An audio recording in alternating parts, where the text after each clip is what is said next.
नमस्कार दोस्तों, एक बार फिर से हम अपने चैनल पर आपका हार्दिक स्वागत करते हैं। दोस्तों, मोहम्मद रफ़ी साहब को 40 वर्ष के अपने स्वर्णिम कैरियर में 6 बार फिल्मफेयर पुरस्कार तथा 2 बार राष्ट्रीय फिल्मफेयर पुरस्कार प्राप्त हुए। उन्हें 15 बार सर्वश्रेष्ठ गायक के रूप में नॉमिनेट भी किया गया। उनके इस असाधारण अमूल्य योगदान के लिए 1967 में भारत सरकार ने उन्हें पद्मश्री से सम्मानित किया।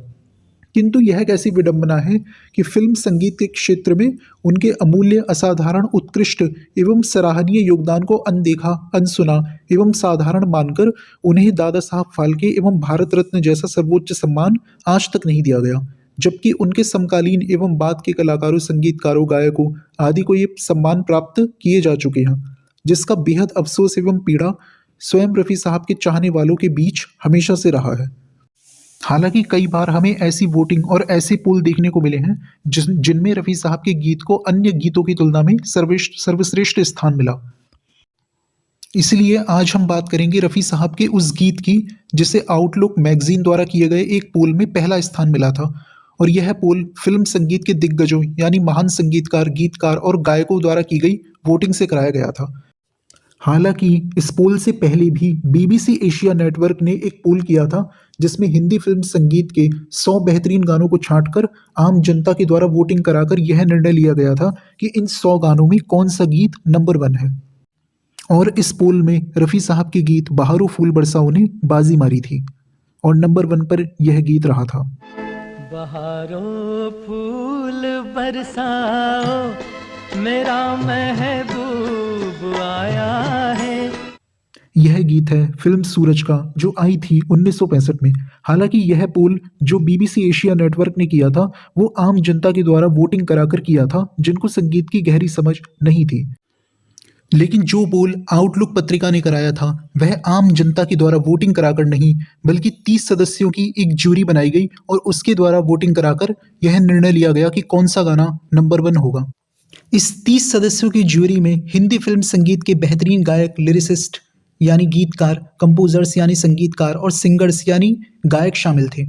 इन ज्यूरी मेंबर्स को 20 बेहतरीन गानों को सिलेक्ट करने के लिए कहा गया और फिर इन 20 गीतों में सबसे बेहतरीन गाने को सिलेक्ट करने के लिए इन सदस्यों के द्वारा वोटिंग कराई गई, जिसमें रफ़ी साहब के गीत मन रे तू काहे न धीर धरे को सबसे ज्यादा वोट मिले। मन रे तू काहे न धीर धरे हो निर्मोही।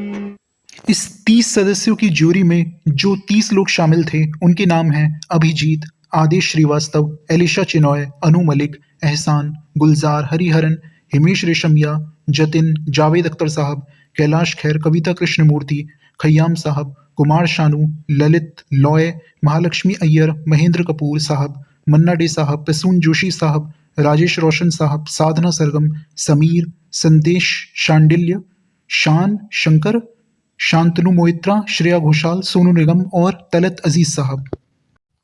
इन 30 दिग्गजों से जब सर्वश्रेष्ठ गाने के बारे में पूछा गया तो सबसे ज्यादा वोट चित्रलेखा फिल्म के गीत मन रे तू काहे न धीर धरे को मिला।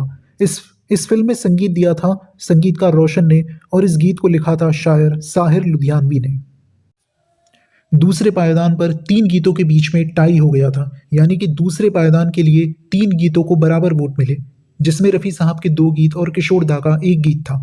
रफ़ी साहब के दोनों गीत गाइड फिल्म से थे, तेरे मेरे सपने अब एक रंग हैं और दिन ढल जाए रात न जाए, जबकि किशोर दा का गीत अमर प्रेम फिल्म से था, जिसके बोल थे कुछ तो लोग कहेंगे, लोगों का काम है कहना।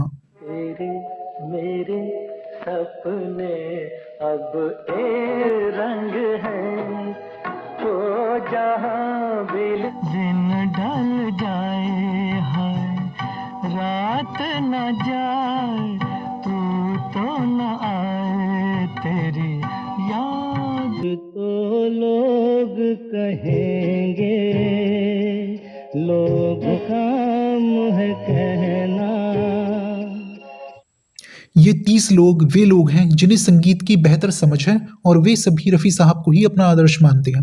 इस तरह से ना केवल आम लोग बल्कि वे लोग जिन्हें संगीत की समझ है वे भी यही मानते हैं कि रफ़ी साहब ही पहले स्थान पर हैं। इस पोल में 20 गीतों में 7 गीत रफ़ी साहब के थे, 6 लता जी के और 2 गीत किशोरदा और आशा भोसले के थे। आज के एपिसोड में इतना ही। रफ़ी साहब से जुड़े हुए रोचक तथ्य इसी तरह से हम आपके सामने लेकर आते रहेंगे। बने रहिए हमारे साथ। धन्यवाद।